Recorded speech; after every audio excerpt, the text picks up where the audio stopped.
y a quelques années, de ce que je propose, de l'architecture Java J2E que l'industrie nous fournissait, que on avait Spring, on avait Hibernate, JPA, le monde était merveilleux. Mais on a vu quand même, par la suite, je vais vous raconter l'histoire, qu'on peut faire mieux. Est-ce qu'il y a des développeurs Java à la salle? Donc, je m'excuse en avance, parce que là, je vais vous raconter que tout ce qu'on fait, on peut faire mieux. Même si on a pas mal d'exemples dans le passé avec JB, avec JDO et puis d'autres. Quand on est revenu sur nos choix, c'était pas génial, mais encore une fois, est-ce qu'on peut simplifier? Est-ce qu'on peut vraiment être fier de ce qu'on fait et est-ce qu'on peut le faire mieux? Donc, comme chaque banque, nous avons pas mal d'applications. Des applications anciennes, des applications nouvelles, des personnes aussi. Pas mal de personnes qui sont concentrées sur client-serveur. Il y a des développeurs Java, des nouveaux qui débarquent avec des connaissances HTML5, mobile. Tout ça se mélange, c'est très intéressant à la fois. Mais après, une fois qu'on a cette communauté, on peut dire qui est toujours assez séparée, on peut commencer à comparer qu'est-ce qu'on avait et qu'est-ce qu'on a aujourd'hui. Surtout avec le sujet de refonte de plusieurs applications anciennes, des applications client-serveur, il y en a de plus en plus qu'on va... J'imagine que chaque organisation, chaque entreprise va proposer de plus en plus de nouvelles architectures de HTML5, de web, pour ses clients. Et du coup, la question se pose à refaire des applications clients riches. Et tout d'abord, on découvre qu'on gagne pas mal de choses, c'est très intéressant, mais on perd quand même les clients natifs, ils étaient toujours très fluides, très riches, et surtout très proches aux données, très proches à son business. Imaginez un projet vieux de 10 ans qu'on commence à refondre. Par exemple, les développeurs Hibernate, ils vont se poser la question tout de suite. Oui, mais dans ma grappe d'objets, il y a des propriétés que je ne veux pas forcément exposer dans ma grappe JSON. Or que si je fais la synchronisation, comment je fais pour exclure ces données? Ça va, je ne sais pas si c'est une problématique que vous avez, mais ça fait rire les anciens développeurs client-serveur. Mais écoute, tu n'as pas besoin d'un champ, tu le fetches pas de ta base et c'est tout. Ah ben non, en fait, Hibernate ou GPA est fait de telle manière qu'on est obligé de mapper et puis c'est compliqué. Vraiment. Bon. Du coup, les anciens, ils sont en train de rire. Après, on a des exemples. Les applications sont bien, ils marchent, avec la base de données, la structure, tout marche nickel. Il y a juste la partie client qui se dégage, pour des raisons variées. Est-ce qu'on doit réutiliser l'architecture data-centrique de cette application qui était avant, ou on doit faire la couche business Java avec mapping, ou sans mapping, avec Spring JDBC ou avec Hibernate, puis la couche business, couche présentation, les DTO, tous les patterns qu'on connaît, ou on peut faire plus simplement. Donc là, c'était peut-être les premières motivations. Ça, c'est très loin de c'est pas utilisé, c'est juste un projet personnel qui comment dire, devance un peu cet raisonnement encore plus. Mais déjà à l'époque, on a commencé à se poser la question, est-ce qu'il faut avoir cette couche Java, ou on peut faire un truc générique qui fait juste une passerelle entre mon JavaScript et mon business dans la base de données qui est déjà sécurisée, qui rajoute un certain niveau de sécurité par-dessus, qui rajoute pareil, des fonctionnalités manquantes, mais on ne refait pas chaque fonctionnalité, on ne recode pas en Java si ça existe déjà. Et puis si ça marche bien, c'est déjà délogué. Voilà, donc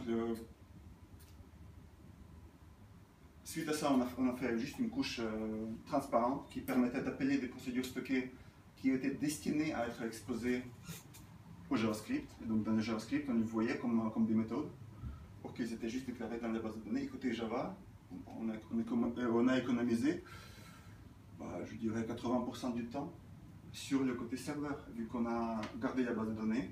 On n'a pas refait cette couche Java, cette énorme brique Java. On sait bien que ça peut devenir très volumineux, ça dépend surtout si ça part en offshore. Et on s'est juste focalisé sur l'HTML5.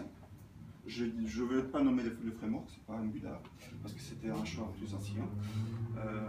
Mais c'était quand même un beau framework, on est content de ce choix. Bien qu'aujourd'hui, on pourrait peut-être partir sur Angular. Sûrement, si c'était un choix d'aujourd'hui. Voilà.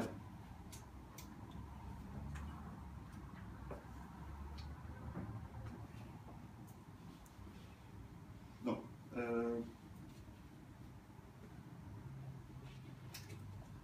ici, qu'est-ce que c'est? C'est un projet qui s'appelle Lightlink, qui annonce de faire SQL plus NoSQL plus JavaScript. Ça veut rien dire. Server Stack pour Java J2E, pareil, c'est pas grand chose. Et Rapid Application Development, encore un truc qu'on connaissait avant, qui n'existe plus.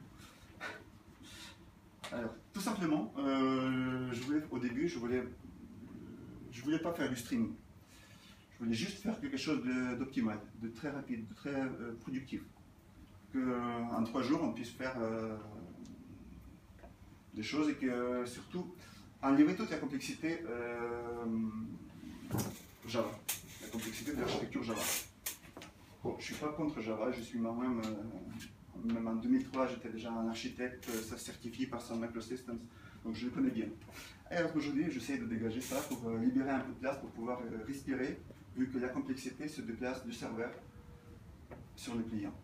Et voilà, donc on partage d'ailleurs les mêmes problématiques, on a besoin de développer une fois le code, le faire travailler une fois sur le client, une fois sur le serveur.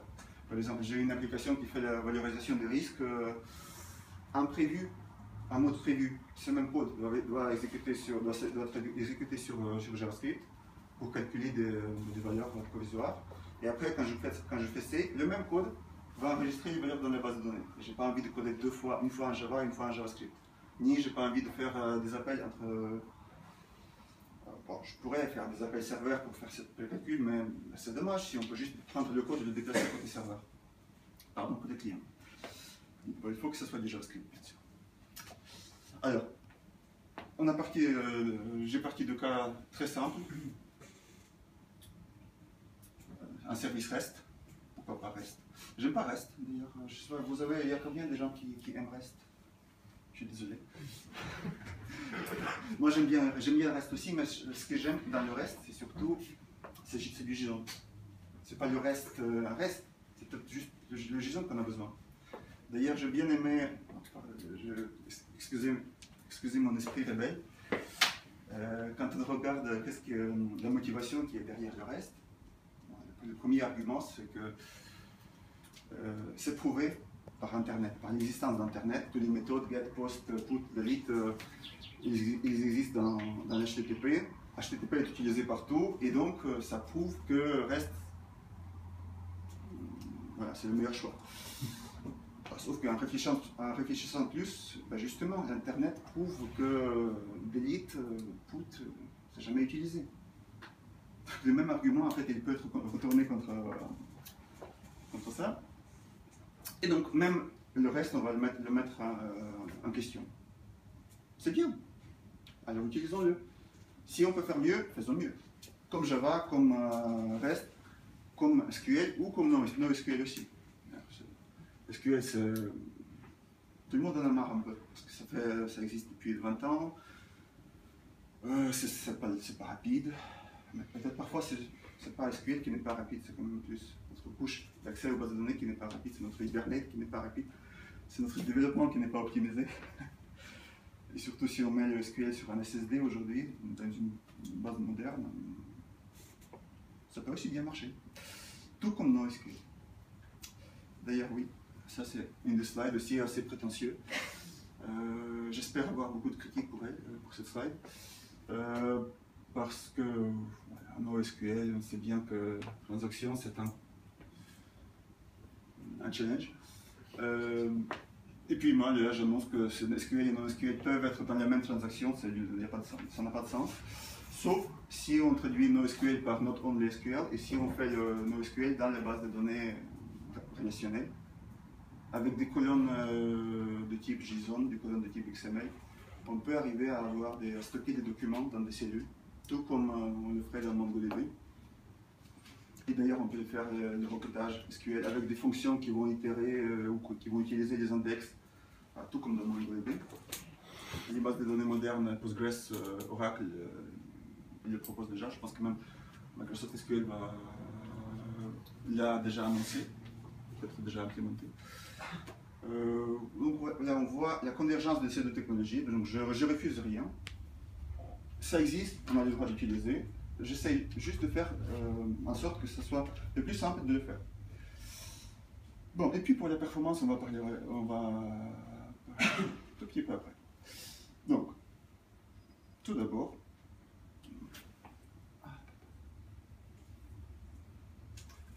est-ce qu'il ouais.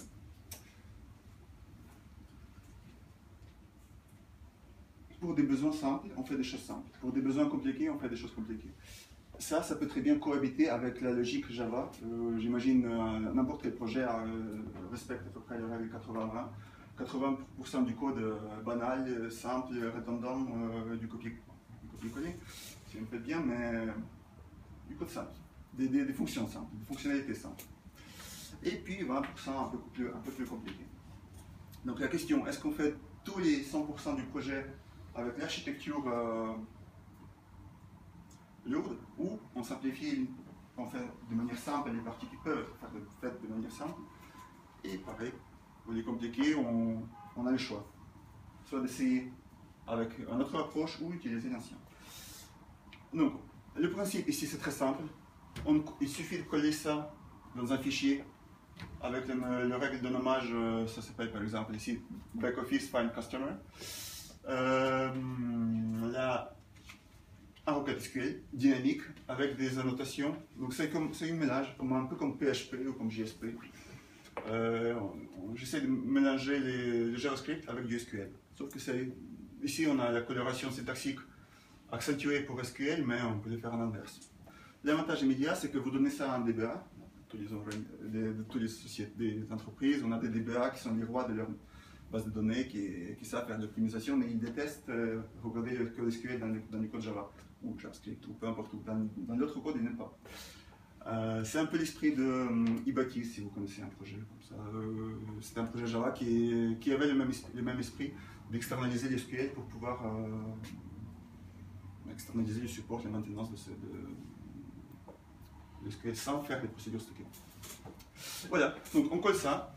Si on a un paramètre p.name, alors on rajoute un. Et puis oui, s'il y a bon, on rajoute une partie, on bind une expression qui vient du client, on rajoute une autre. Avec le binding, on est protégé de SQL injection. Avec le code JavaScript embarqué dans les statements, on peut faire des requêtes dynamiques. Et surtout, le syntaxe permet de copier tout ça, coller dans un client SQL et optimiser, ou même débugger, dans le client SQL le plan d'exécution des requêtes complexes, des choses avancées. Et voilà, on a juste ça à faire. On colle ça. Généralement, on va faire un requête dans notre client Oracle ou autre. Coller dans le fichier, rajouter des balises pour conditionner certains statements. Et puis paf, voilà, on a une fonction qui est disponible dans notre JavaScript. Tout simple. On passe un objet des form values qui représente name, ID, date form, qui sont tous optionnels. Donc si date form n'est pas présent, alors on ne fait pas de filtrage sur date form. Ça, le principe de SQL JDBC template. Ça permet de démarrer très vite, de faire des choses simples de manière très simple aussi. Ça permet de prendre n'importe quel développeur pour un projet, même un projet d'entreprise. On n'a pas besoin d'avoir un gars qui connaît. Déjà, c'est assez difficile de trouver un gars qui connaît bien Java, SQL et front-end HTML5 JavaScript. C'est vraiment difficile. Oh, ils sont très chers. Par contre, on a beaucoup de gens qui qui sont motivés à apprendre quelque chose. Et ils apprennent plus vite, avec plus d'intérêt. D'ailleurs, oui, ça s'apprend plus vite, les parties HTML et HTML5 et JavaScript. Et puis ils sont opérationnels assez rapidement avec ça. Donc on va faire un focus sur l'essentiel. Nous sommes friendly avec DBA. Nous avons du code qui est surtout facile à maintenir. Donc il n'y a pas de liste de valeurs qu'on va... Bon, vous avez vu, j'imagine, le code SQL dynamique généré dans le code Java ou dans le code JavaScript. C'est bien, ça marche. Mais si on peut faire de manière plus claire, on n'a que des avantages. Très sérieux. Wow. Démo. Côté performance.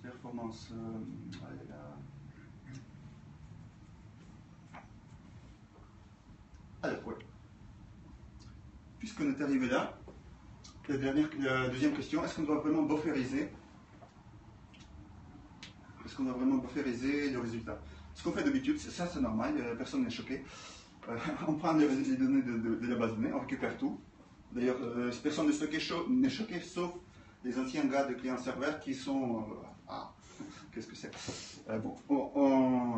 Déjà, notre serveur Java, il va attendre la réponse de base de données. Il n'y a pas moyen de l'arrêter. Il rédige déjà les gars des clients-serveurs. Après, une fois qu'on l'a arrêté, on a récupéré le résultat, on télécharge tout sur le serveur. Il faut qu'on ait assez de mémoire. Généralement, on a assez de mémoire là-bas, il n'y a pas de souci. Après, on a une couche, parfois on a architecture encore, une architecture 3 tiers. Donc on a un serveur de business, un serveur de présentation, on fait le transport et puis on envoie ça au client. À chaque fois, c'est le tampon. On prend tout et généralement on ne fait rien du tout. On transmet tel que c'est avec quelques mappings. C'est ça. Donc nous avons une exécution, nous avons un fetch. Ça dépend de la latence réseau. Et encore, il faut avoir une bonne réseau dans une entreprise. Dans une grosse entreprise, c'est surtout problématique. Après, on fait du mapping. Result set dans Java Bean en JSON. Et puis, on envoie du JSON côté serveur, côté client. Il faut avoir un bon réseau ici. On va attendre que l'HTML, l'XML, l'Ajax se termine pour pouvoir, après, par la suite, parser et afficher les données. Mais pareil, personne n'est choqué qu'on est obligé sauf sauf Angular 2. Personne n'est choqué par le fait qu'on est obligé d'attendre le réseau est lent. On a déjà les premières pages. Pourquoi on ne peut pas les afficher tout de suite? Maintenant, si un utilisateur a demandé 1000 records ou 10 000 records, ça leur arrive juste pour compter le nombre de lignes, il demande tout. On est obligé de patienter et surtout ça charge le réseau d'entreprise, ça charge le serveur, ça charge tout. Et ça fait plaisir à personne. Or qu'on peut faire plus simple. Je vais juste switcher. Là, donc on a demandé l'exécution de SQL. La recherche, on peut rien y faire. On doit patienter, sauf que cette fois-ci, on va pouvoir, le framework permet de stopper les requêtes qui est en cours. Il y a des requêtes qui prennent 1 heure. J'ai vu. Alors, si l'utilisateur clique sur le bouton et puis il ferme son browser, elle continue à tourner. Une des fonctionnalités qui ne sont pas encore implémentées jusqu'au bout, mais l'architecture le permet, c'est le client a fermé son navigateur, alors j'envoie à la base de données la demande d'arrêter cet SQL qui tourne. Il n'y a pas de raison qu'il tourne. Alors, on est arrivé là, on fait le fetch. On commence à faire le fetch, on a apporté le premier lot de record. Très bien, tout de suite, en théorie, il n'y a rien qui nous empêche de commencer à les envoyer tout de suite sans attendre la fin. Ok, c'est ce qu'on va faire. On a une architecture streaming ici de côté Java. Voilà, au début, j'étais très content d'avoir fait ça, mais après, je me suis dit que ce serait pas mal de faire la même chose sur le client. Donc, en même temps, je commence à envoyer les records, la graphe JSON, au browser. Et puis tout de suite, j'ai un callback La requête n'est pas encore terminée, mais j'ai un callback. XML HTTP request le permet avec quelques hacks, mais ça marche. Et alors, j'affiche déjà mes premières lignes, et après je laisse charger le reste en background. Puis, non. La bande passante de mon réseau est moins importante. La bande passante de mon serveur est moins importante. En fait, ça ne pénalise pas le retour. Mais sur les graphiques, c'est ça. Et ça, le user waiting time, et là, pareil. Pour ne pas. Ça peut paraître trop bien. Comme toujours. C'est toujours trop bien. Voilà, je fais un petit.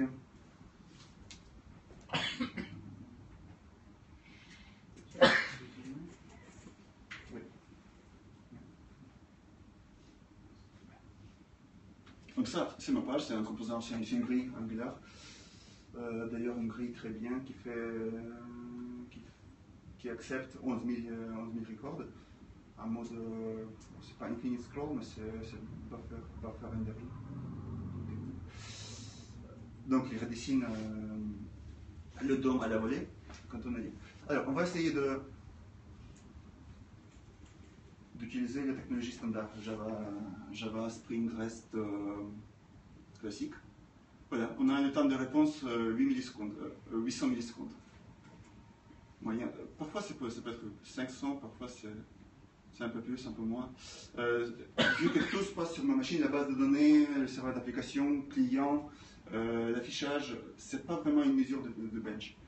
Parce que surtout tout dépend de CPU, qui n'est pas génial ici, et il n'y a pas de latence réseau. La latence réseau est 0, donc s'il y avait une latence, peut-être je peux rajouter tout à l'heure. Alors là, très bien.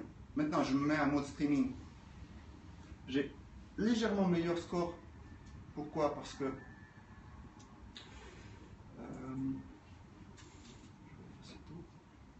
meilleur ou le même, parce que c'est pas, encore une fois, c'est pas ici qu'on fait le bench. Oui, parfois c'est plus, parfois c'est moins. Mais c'est pas ça qui est important. Voilà, ici vous voyez, alors vous voyez pas, 133 millisecondes de time to first byte. Donc, et puis on fait la même chose avec Spring, Java, qui nous retourne, qui prend à peu près le même temps, un tout petit peu plus, mais le premier byte est au bout de 600 millisecondes. Donc 600 versus 100. Ça, c'est si on compare juste.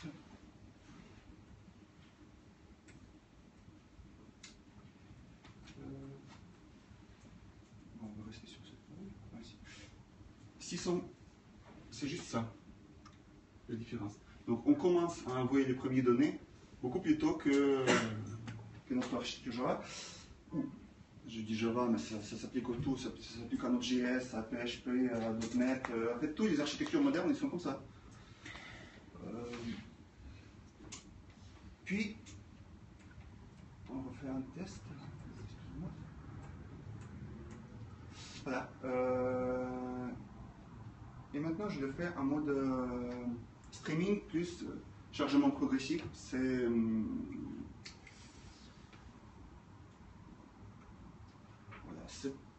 tout ça ici. On va appeler ça chargement progressif, ici en streaming. Donc côté Java, ça ne consomme pas de mémoire, on économise juste la mémoire et un peu de temps CPU. Et côté browser, c'est le temps de réponse dès la première page. Là, je refais l'exemple. Alors en streaming, un reste, ouais, un Java, encore un streaming. Et puis l'autre. C'est quand même sympathique. Et regardez ici, le nombre de lignes et l'ascenseur.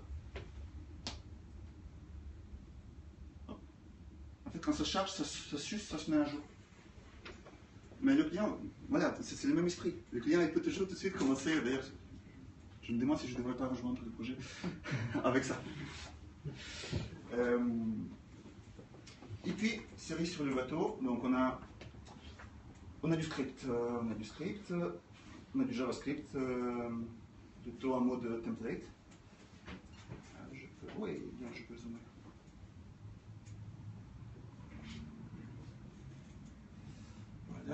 c'est pas super propre, mais au moins ça reste facile à lire. On n'a que ça pour générer notre requête REST, en mode progressive loading et tout. Côté browser, côté JavaScript, c'est juste une fonctionnalité avec un callback, comme on fait pour REST ou pour tout.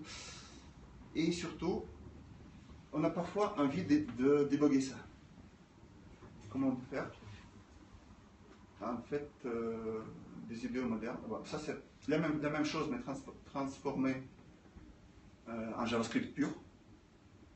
D'ailleurs, je ne suis pas particulièrement fier d'utiliser $SQL. Je pense qu'on va utiliser plutôt un modèle objet avec des fonctions. Mais peu importe. Aujourd'hui, je peux mettre un point d'arrêt là. Et appeler. Hop. Voilà, je suis là. Là, je vois que je ne passe pas ici. Ici, je peux évaluer mes variables. Donc ça, c'est Java qui permet de le faire. Donc oui, je suis dans Java, je suis dans le monde Java, je suis sur la JVM avec le serveur d'application. Ça marche à partir, en théorie, ça devrait marcher à partir de Java 1.8 avec le moteur Nashorn qui remplace Rhino, qui est beaucoup plus performant. Il reste moins performant que Node.js quand même, mais il est suffisamment correct pour toutes les applications et surtout il est contrebalancé par le fait qu'on reste dans l'univers Java, avec toutes les bibliothèques, Bon, Node.js c'est aussi pas mal, mais il y a des entreprises qui ont des réflexes assez anciens. Ok, donc ici c'est IntelliJ qui permet de le faire, donc c'est un IDE payante. On a NetBeans aussi qui est gratuit, qui permet de le faire, qui permet de faire des points d'arrêt. Et surtout, voilà, ça c'est intéressant. Là, je laisse faire. Et maintenant, j'imaginais que j'ai envie de. J'ai pas mon IDE, j'ai envie de débugger développer avec Notepad et j'ai quand même envie de débugger.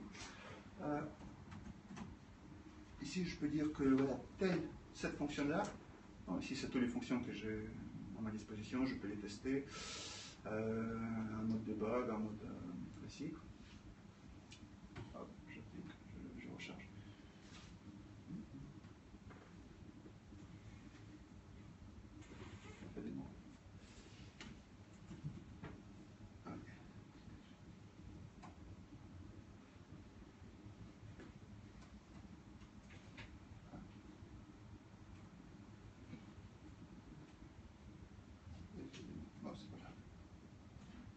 Je montrerai ça sur. Hop. Ici. Donc voilà. Un mode de debug. Le même code transite. En fait, ce que vous avez vu tout à l'heure sur le serveur, appel SQL, machin, ça transite sur le browser, ça s'exécute dans le browser et avec Chrome Debugger, vous pouvez le débugger sur la partie dans le browser. Pareil avec l'évaluation des variables, avec un stack trace unique, avec des évaluations, tout. Et puis juste un petit rajout que c'est pas mal axé sur la sécurité, surtout CSRF. Il y a un token qui est généré, qui est rechargé à la folie. S'il est expiré, on fait une demande sécurisée de renouvellement du token. Ça veut dire qu'on ne tombe jamais dans la situation quand on indique à l'utilisateur que votre token est expiré. Je pense que vous avez dû voir ça déjà quelque part. Votre token est expiré, vous ne pouvez plus rien faire. Faites refresh de votre page, et là ça n'arrive jamais, ça redemande le nouveau token à l'eau. Voilà. Et après, bien sûr, il y a une grande partie de choses que je n'ai pas pu expliquer, mais vous avez un site web qui est là depuis. Bon, un site web, il y a la documentation là qui est depuis 2 jours. Le code source sur GitHub depuis 1 jour. Donc c'est tout fraîche. Je remercie les organisateurs de ce meetup qui m'ont permis de prioriser un peu la tâche de publication du code source. Maintenant c'est disponible. C'est encore en bêta, mais en parallèle je l'utilise.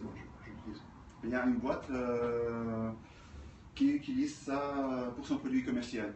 Ça veut dire que avoir un projet open source sans avoir un vrai utilisateur, c'est. On peut dire que j'ai passé peut-être 9 mois à développer ça sans avoir un client, un utilisateur. Et après, j'ai passé 3 mois avec un client. Ces 3 mois, ils étaient le plus productifs parce que des vrais cas d'utilisation, c'est là. Donc, je suis assez confiant pour l'état. Officiellement, c'est en bêta encore. Ça veut dire qu'elle va surtout beaucoup bouger. Peut-être beaucoup, pas beaucoup, mais en tout cas, le socle, ça va rester. À l'intérieur, ça va encore un tout petit peu bouger. Mais voilà, très bientôt, ça va être un release. Merci.